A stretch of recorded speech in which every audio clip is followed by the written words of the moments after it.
তীব্র খাদ্য সংকটে থাকা বিশ্বের 10টি দেশের মধ্যে চতুর্থ অবস্থানে বাংলাদেশ। বাংলাদেশের 10% বেশি মানুষ অপুষ্টির শিকার। এছাড়া 44% মানুষ প্রায়শই খাদ্য সংকটে পড়েন। জাতিসংঘের খাদ্য ও কৃষি সংস্থার এক প্রতিবেদনে এসব তথ্য উঠে এসেছে। বান্ডেল থাকলে প্রতি সেনমানিতে টাকা বাঁচবে। বিকাশ সেনমানি বান্ডেল কিনে জিতুন প্রতি লেনদেনে।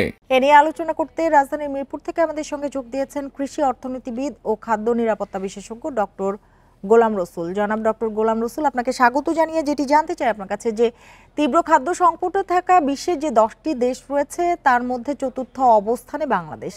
জাতিসংঘের এ তথ্য কি ঠিক কিনা?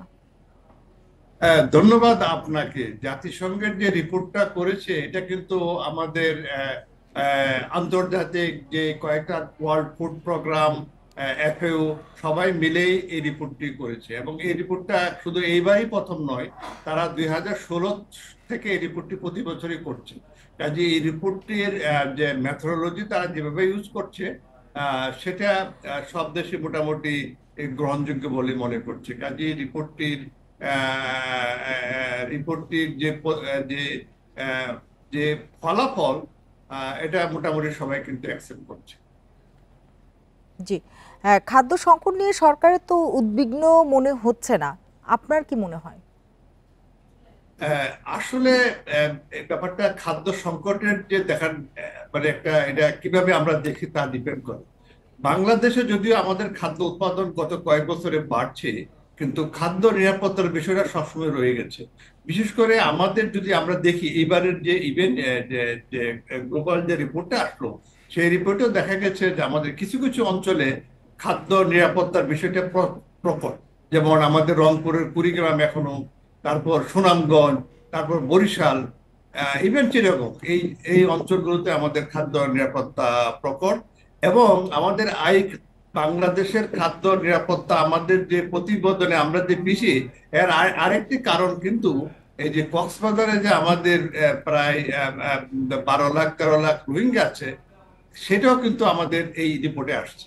এই আমাদের কক্সবাজার বাংলাদেশে এখন কক্সবাজার জেলাটা খাদ্য নিরাপত্তায় খুব প্রখর, বিকজ অফ আমাদের যে প্রায় 12 লাখ রোহিঙ্গা আছে এবং সেটার কারণটাও আমাদের বাংলাদেশের খাদ্য নিরাপত্তার যে আমার প্রকট এটাকে বাড়াই দিচ্ছে।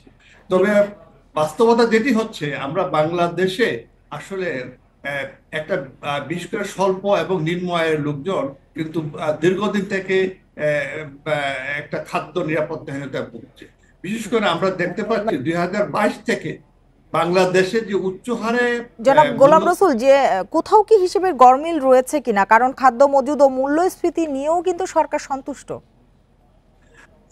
মূল্যস্ফীতি আমরা গত ডিসেম্বরে তো মূল্যস্ফীতি ছিল 12.9%, খাদ্য মূল্যস্ফীতি। এখন বর্তমানে আমাদের ওভারঅল মূল্যস্ফীতি কিছুটা কমেছে, কিন্তু এটাও এখনো 9% উপরে। তো 9% উপর যদি খাদ্য মূল্যস্ফীতি থাকে, সেখান থেকে সন্তুষ্টি লাভের কোনো আশা মানে কারণ দেখি না। তারপর বড় কথা হচ্ছে আমাদের ইকোনমিক যে ক্রাইসিস যেটা চলছে এখন দেশে, যে অনেক লোকের জব নাই, তারা জবলেস। কাজে এখন আমাদের দেশের যে খাদ্য উৎপাদন বা সরবরাহ না, এই রিপোর্টে যেটা হাইলাইট করা হচ্ছে সেটা হচ্ছে অ্যাফোর্ডেবিলিটি। আমাদের যে খাদ্য বাজারে থাকলেও লোকজনের যে খাদ্য ক্রয় করার মতো অ্যাফোর্ডেবিলিটি আছে কিনা, এটা কিন্তু একটা বড় বিষয়। এবং আমরা যদি দেখছি, আমার গত বছর আমাদের 2টা বন্যা গেল, তারপর এই যে গত 1 বছর থেকে যে পলিটিক্যাল আনরেস্ট, এর কারণে আমরা যে ইকোনমিক চ্যালেঞ্জগুলো ফেস করছি। জনাব গোলাম রসুল, আমাদের হাতে একেবারেই সময় নেই। আপনাকে অনেক ধন্যবাদ আমাদের সময় দেবার জন্য, যোগ দেবার জন্য।